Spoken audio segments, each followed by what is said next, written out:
Well, let me say clearly, I am replacing my words of concession with an uncompromised and unapologetic call that we count every single vote. It's almost a week since the U.S. midterm elections, and the dust hasn't settled in two key Florida races. Over the weekend, the state ordered a recount of more than 8 million ballots. Initial counts had the Republican candidates leading by razor-thin margins. That decision has prompted lawsuits, protests, and allegations of voter fraud.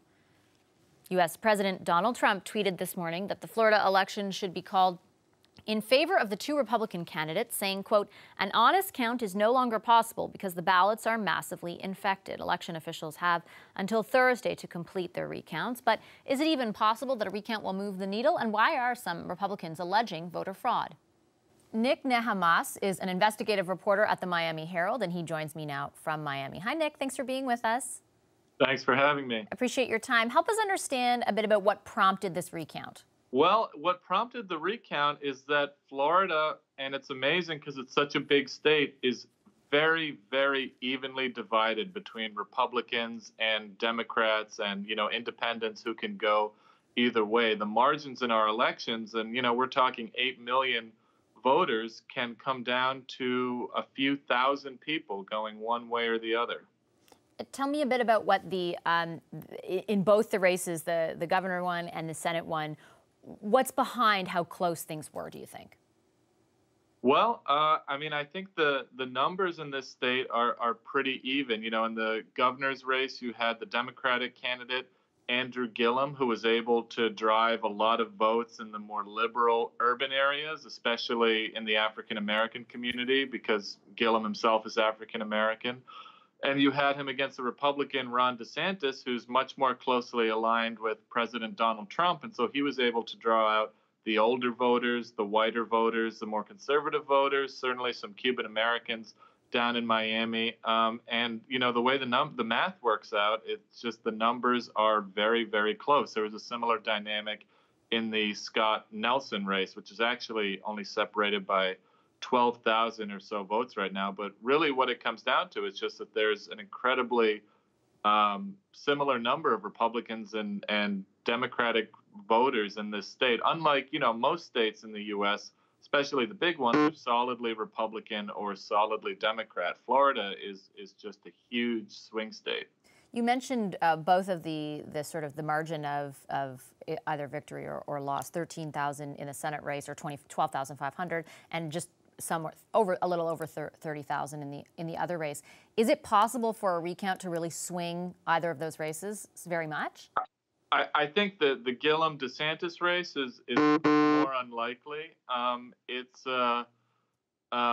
still within the margin for an automatic recount, a machine recount. After the 2000 election, which was a mess, Florida changed its election laws so that recounts could happen automatically. The Senate race is much closer. 12,000 is still a big, big gap for Senator Nelson to make up.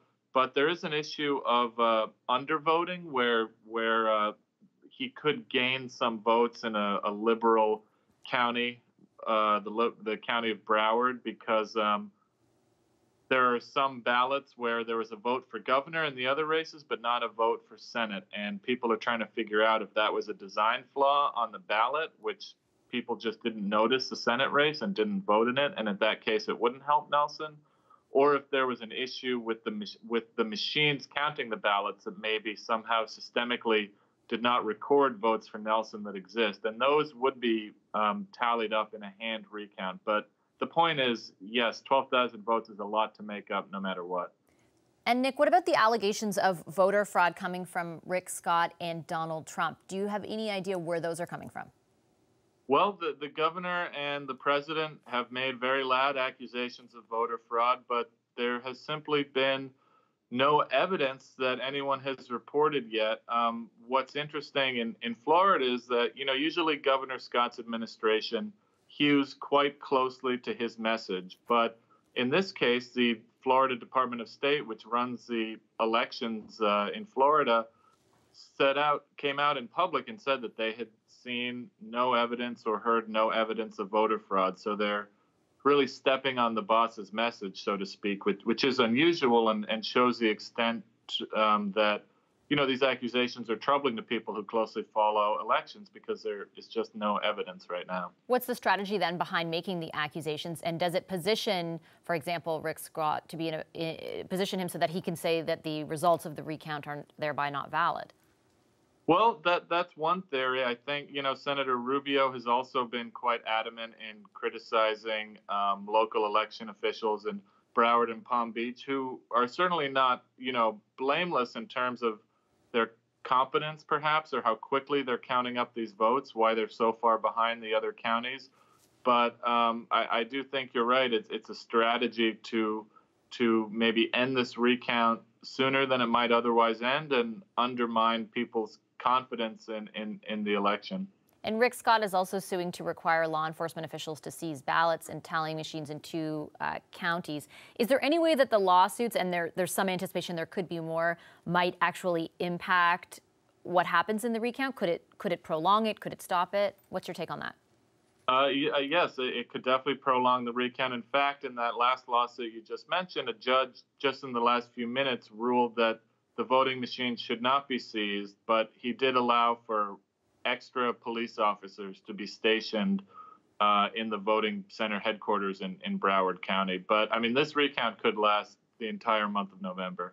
For us sitting up here north of the border, before I let you go, I have to ask, why does this appear to keep happening in Florida? We all remember Bush versus Gore. I read that there had been improvements to the machines and the technology, but that there wasn't, I guess they were anticipating 5 million voters and not 8.5 million. Is that what's attributable here, or what is it? Well, I think, the turnout was higher than expected. But I think the problem is that, especially Broward County has just had problems in its elections office going back years and years, which the Herald and other local newspapers have covered pretty extensively. And the problems here are really centered in Broward County. And so I think it's up to local officials there to figure out, why is it taking so long to count these ballots? Miami-Dade, where we are, it's actually a bigger county, is well ahead of Broward in counting these ballots. So it seems like, there has to be some improvements made in the Broward Supervisor of Elections office. Okay, thank you so much, Nick. Appreciate your time. Okay, good luck. Thank you.